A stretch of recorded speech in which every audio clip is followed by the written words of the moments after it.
फिल्मी किस्से बाय राकेश में आपका स्वागत है। आज के एपिसोड में 1949 की हमारे सिनेमा की बहुत खास फिल्म महल से जुड़ी कुछ अनसुनी बातें आपके साथ शेयर करेंगे। महल की बात शुरू करने से पहले आपको दादामुनि अशोक कुमार से जुड़ी दो ऐसी बातें बताएंगे जो डायरेक्टली या इनडायरेक्टली महल फिल्म के जन्म से जुड़ी हैं। बॉम्बे टॉकीज स्टूडियो के पहले मालिक हिमांशु राय के भूत की क्या कहानी थी और अशोक कुमार ने एक बार जो कार में लाश देखी थी उसकी क्या कहानी थी। ये दोनों बातें नबिंदु घोष की लिखी बुक में मौजूद हैं, Dadamuni the life and times of Ashok Kumar.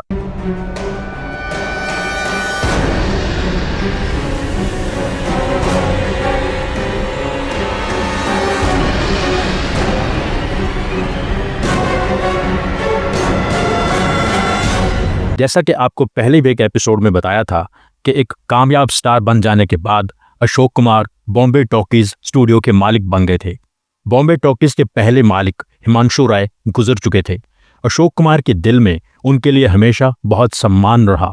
Bombay talkies में निर्माता बन जाने के बाद अशोक कुमार मजबूर और जिद्दी दो सफल फिल्में बना चुके थे। अशोक कुमार को भूतों की कहानियां बहुत अच्छी लगती थीं। उनके मन में हमेशा यह सवाल रहता था कि क्या भूत होते हैं। एक दिन एक वर्कर ने बताया कि उसने आधी रात को स्टूडियो के कंपाउंड में हिमांशु राय का भूत टहलते देखा। वही सफेद पैंट शर्ट, हाथ पीछे किए हुए, हाथ में सिगरेट का टिन। अशोक कुमार ने कहा, अगली बार ऐसा कुछ नजर आए तो मुझे उसी समय बताना। अगली रात कुछ लोग लगभग भागते हुए अशोक कुमार के पास आए और कहा, अभी अभी हमने हिमांशु राय का भूत फिर देखा। अशोक कुमार उस जगह पर पहुंचे पर वहां कुछ नहीं था। अशोक कुमार बैठकर सोचने लगे कि क्या ऐसा हो सकता है। हिमांशु राय को इस स्टूडियो से बहुत लगाव था। हो सकता है उनकी आत्मा आज भी यहाँ चक्कर लगाती हो। उसके बाद अशोक कुमार के दिमाग में पता नहीं क्या बात आई। उन्होंने कहा, अभी आर्ट डायरेक्टर टैगोर को बुलाओ। टैगोर सोने की तैयारी कर रहे थे। उन्हें अशोक कुमार के पास लाया गया। अशोक कुमार ने आर्ट डायरेक्टर टैगोर से कहा कि तुम लोगों को क्यों डराते हो। टैगोर ने कहा, ये आप क्या कह रहे हैं दादामुनि। अशोक कुमार ने सख्ती से पूछा, तुम सिगरेट पीते हो। उसने कहा, हाँ। कौन सा ब्रांड। Gold flake. पैकेट अपने हाथ में पकड़ के चलते हो। उसने कहा, मैं टिन रखता हूँ। हाँ, अपने हाथ में पकड़ के रखता हूँ। हाथ पीछे करके चलते हो। उसने कहा, हाँ। तुम सफेद पैंट शर्ट ज्यादा पहनते हो। टैगोर ने कहा, हाँ। तुम अक्सर स्टूडियो के कंपाउंड में चक्कर लगाते हो। टैगोर ने कहा, हाँ। मुझे सेट की प्रोग्रेस देखनी होती है। वैसे भी मुझे रात को टहलने की आदत है। पर आप मुझसे ऐसे सवाल क्यों पूछ रहे हैं जैसे कोई सीआईडी इंस्पेक्टर पूछता है। अशोक कुमार हंसने लगे। उसके बाद अशोक कुमार ने सारे वर्कर्स को यह बात बताई। सब लोग जोर जोर से हंसे। आर्ट डायरेक्टर टैगोर ही हिमांशु राय का भूत निकला। ये बात तो यहाँ खत्म हो गई, लेकिन इसके एक महीना बाद एक अजीब बात हुई। अशोक कुमार की पत्नी पुणे गई। अशोक कुमार ने सोचा, एक दो दिन मैं भी छुट्टियां मना लेता हूँ। अशोक कुमार खंडाला चले गए, जहां अशोक कुमार की पत्नी ने 2 दिन बाद उन्हें ज्वाइन कर लेना था। खंडाला में कोई बंगलो अवेलेबल नहीं था। सिर्फ एक ही बंगलो अवेलेबल था, जीजी भॉय, पर उसको हॉन्टेड हाउस कहा जाता था। वहां भूत रहते हैं, इसलिए उस बंगलो में कोई रहना नहीं चाहता था। अशोक कुमार इन सब बातों को नहीं मानते थे। अशोक कुमार ने वहां ठहरने का मन बना लिया। वहां का नौकर अपने किसी दोस्त से मिलने के लिए चला गया। अशोक कुमार आराम से एक कमरे में सो गए। आधी रात के बाद अशोक कुमार की आंख खुली। कुछ आवाजें सुनाई दे रही थीं। अशोक कुमार बंगलो के गेट की तरफ गए। वहां जाके अशोक कुमार ने देखा एक कार खड़ी है। एक औरत अपने ड्राइवर के साथ बहस कर रही है। औरत बहुत खूबसूरत थी। अशोक कुमार को देखकर उसने कहा, हमें कार के लिए पानी चाहिए था। अशोक कुमार ने कहा, क्यों नहीं, आप आइए। औरत और उसका ड्राइवर अशोक कुमार के साथ घर के बरामदे में आ गए।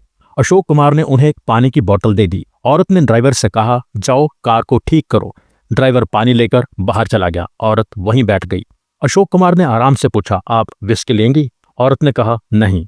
तभी ड्राइवर वापस आया और कहने लगा, अब कुछ नहीं हो सकता, कार नहीं चलेगी, हमें कोई और व्हीकल अरेंज करना होगा। वो औरत उठी और अपने ड्राइवर के साथ वहां से बाहर निकल गई। दोनों कार को वहीं छोड़कर पैदल ही एक तरफ चल दिए। अशोक कुमार ने दरवाजा ठीक से बंद किया और उनको नींद आ जाए इसलिए उन्होंने विस्की पी और सो गए। थोड़ी देर बाद अशोक कुमार की आंख खुली। उन्हें आवाज आ रही थी, साहिब, ओ साहिब। अशोक कुमार को ऐसा लग रहा था जैसे कोई बहुत तकलीफ में है। उनसे रुका नहीं गया। वो उठकर गेट तक गए पर वहां कोई नहीं था। वो कार अब भी घर के सामने खड़ी थी। अशोक कुमार कार के पास चले गए। कार के पास जाकर उन्होंने कार के अंदर देखा। अंदर एक आदमी था जिसका गला रेत दिया गया था और वो मर रहा था। अगली सुबह अशोक कुमार जब उठे तो फटाफट नौकर को बुलाया और कहा, कल रात बहुत बुरी घटना घटी है। घर के सामने कार में एक आदमी की लाश पड़ी है। नौकर ने कहा, यह कैसे हो सकता है सर, वहां तो कोई कार ही नहीं है। पर अशोक कुमार को यकीन नहीं आया। उन्हें लगा जो उन्होंने देखा वो सच था। अशोक कुमार पुलिस स्टेशन चले गए और वहां जाकर सारी बात बताई। इंस्पेक्टर ने पूरी बात सुनी और उसके बाद अशोक कुमार से पूछा, क्या आप जीजी भॉय हाउस में ठहरे हैं? अशोक कुमार ने कहा, हाँ। इंस्पेक्टर ने कहा, जो घटना आप बता रहे हैं वो एग्जैक्टली 14 साल पहले घटी थी। एक औरत ने एक आदमी को मार दिया था, फिर कार एक्सीडेंट में खुद भी मर गई थी। अशोक कुमार इंस्पेक्टर का मुंह देखते रह गए। दादा मुनि ने यह खास घटना अपने कई साथियों को सुनाई। एक दिन कमाल अमरोही एक कहानी लेकर दादा मुनि के पास आए। कहानी कुछ ऐसे थी कि एक आदमी अपने बाप के खरीदे एक महल में रहने आता है, जो महल पिछले कई सालों से बंद पड़ा है। यहाँ आके उसे कहानी सुनने को मिलती है कि जिस राजा ने यह महल बनवाया था उसकी रानी शादी की रात ही मर गई थी।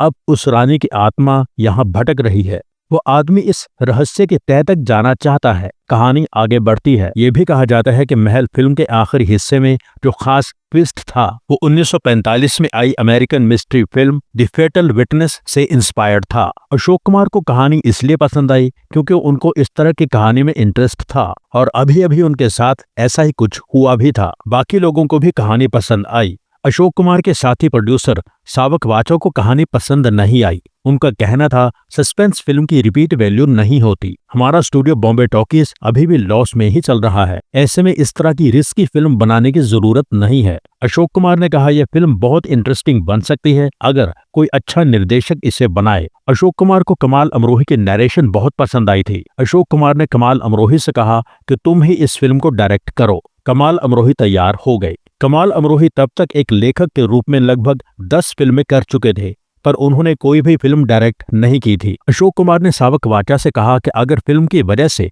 पैसों का नुकसान हुआ तो मैं उसकी भरपाई करूंगा। अशोक कुमार खुद मेन लीड रोल प्ले करने के लिए तैयार हो गए। अब तलाश शुरू हुई फिल्म का सबसे इम्पोर्टेंट रोल निभाने वाली लड़की की, यानी फीमेल लीड प्ले करने वाली एक्ट्रेस की। उस दौर की कुछ एस्टेब्लिश्ड एक्ट्रेस इस फिल्म में काम करने के लिए तैयार नहीं हुई। सावक वाचा ने सुरैया को ऑलमोस्ट फाइनल कर लिया था, तैयार भी कर लिया था। सबको अच्छा लग रहा था कि अशोक कुमार और सुरैया की जोड़ी इस तरह की कहानी में पर्दे पर बहुत अच्छी लगेगी, पर सुरैया की नानी ने इनकार कर दिया। उन्हें फिल्म की कहानी अच्छी नहीं लगी थी। मधुबाला तब तक एज हीरोइन लगभग 10 फिल्में कर चुकी थी, फिर भी अभी तक उनकी कुछ सही पहचान नहीं बनी थी। मधुबाला को इस प्रोजेक्ट के बारे में पता चला तो मधुबाला ने खुद इंटरेस्ट दिखाया कि मैं इस फिल्म में काम करना चाहती हूँ, पर सावक वाचा ने उन्हें रिजेक्ट कर दिया। कमाल अमरोही ने कहा कि मधुबाला का एक बार स्क्रीन टेस्ट लेना चाहिए। द टाइम्स ऑफ इंडिया के मुताबिक फिर ये बात सामने आई कि मधुबाला का जो स्क्रीन टेस्ट हुआ उसमें मधुबाला बिल्कुल भी अच्छी नहीं लग रही थी। इसका कारण भी बताया गया।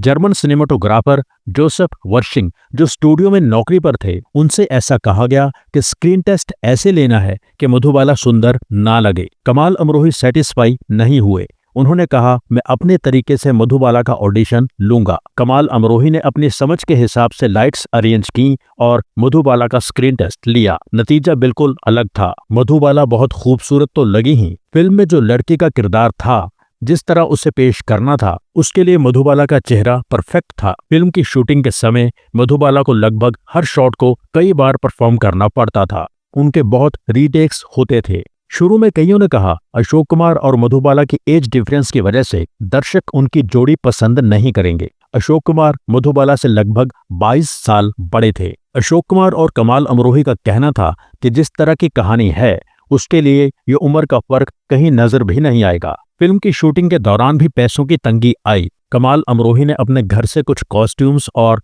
एंटीक्स भी अरेंज किए। फिल्म के गीतकार थे नक्शब जरचवी, संगीतकार खेमचंद प्रकाश। फिल्म के गानों में 3 आवाजें इस्तेमाल हुई, राजकुमारी दुबे, जोहराबाई अंबालेवाली और लता मंगेशकर।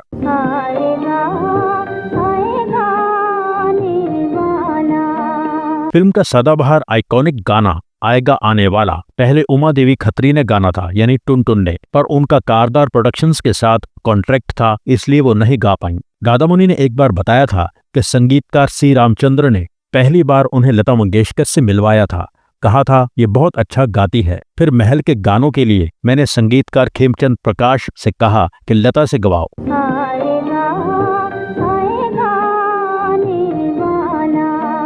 कहा जाता है कि यह गाना वहीं रिकॉर्ड किया गया था जिस महल के सेट पर फिल्म की शूटिंग हुई थी। कमाल अमरोही ने एज डायरेक्टर अपनी पहली ही फिल्म महल में एक और कमाल का काम करके दिखाया था। फिल्म का एक गाना था मुश्किल है बहुत मुश्किल, ये भी लता जी ने गाया था। इस गाने को कमाल अमरोही ने सिर्फ एक ही शॉट में शूट किया था। ये सिंगल शॉट सॉन्ग है, गाने में कोई कट नहीं है। इसमें मधुबाला का काम भी बहुत कमाल है।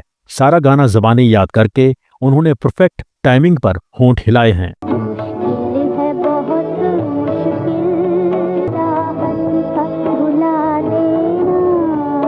फिल्म में कुल 7 गाने थे। फिल्म का जो क्लाइमैक्स लिखा गया था शायद वो शूट भी किया गया था, पर अशोक कुमार ने उस क्लाइमैक्स को हटा दिया था। फाइनली जो फिल्म का अंत दिखाया गया वो सबको पसंद आया था। फिल्म में अशोक कुमार हरिशंकर बने, मधुबाला, कामिनी, विजयलक्ष्मी, रंजना बनी हरिशंकर की पत्नी, कनु रॉय, श्रीनाथ बने हरिशंकर के दोस्त। फिल्म में और भी कई कलाकार थे। बॉम्बे टॉकीज स्टूडियो के लिए फिल्म के निर्माता थे अशोक कुमार और सावक वाचा। निर्देशक थे कमाल अमरोही। अशोक कुमार के जन्मदिन पर 13 अक्टूबर 1949 महल रिलीज की गई। ज्यादा लोगों को महल के कामयाब होने की उम्मीद नहीं थी, पर महल उम्मीद से कहीं ज्यादा कामयाब हुई। फिल्म हर दर्शक को पसंद आई। शुरू में लगा था कि इतने छोटे मुखड़े वाला गाना आएगा आने वाला लोगों को पसंद नहीं आएगा।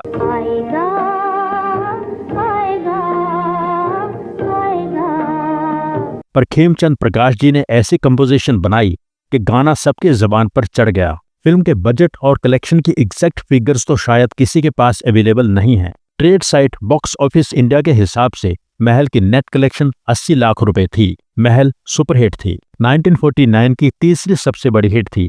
पहले नंबर पर बरसात, दूसरे पर अंदाज। गुजरते समय के साथ महल हमारे देश की क्लासिक फिल्मों में शामिल हो गई। मधुबाला और लता मंगेशकर इसी फिल्म से असल में अपनी अपनी श्रेणी में स्टार बन गई थीं।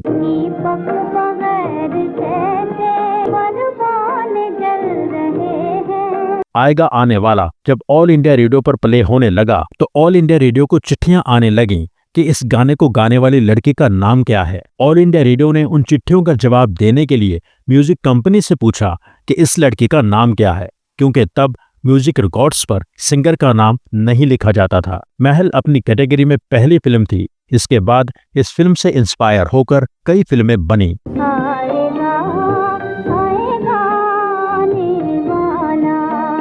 इसके साथ ही 1949 की फिल्म महल के बारे में यह खास एपिसोड यहाँ पूरा होता है। जिन दोस्तों ने चैनल सब्सक्राइब नहीं किया है प्लीज सब्सक्राइब कर लीजिए। सब्सक्राइब करके बेल आइकन में ऑल पर क्लिक कीजिए। एपिसोड लाइक कीजिए, शेयर कीजिए, कमेंट कीजिए। Thank you so much for watching.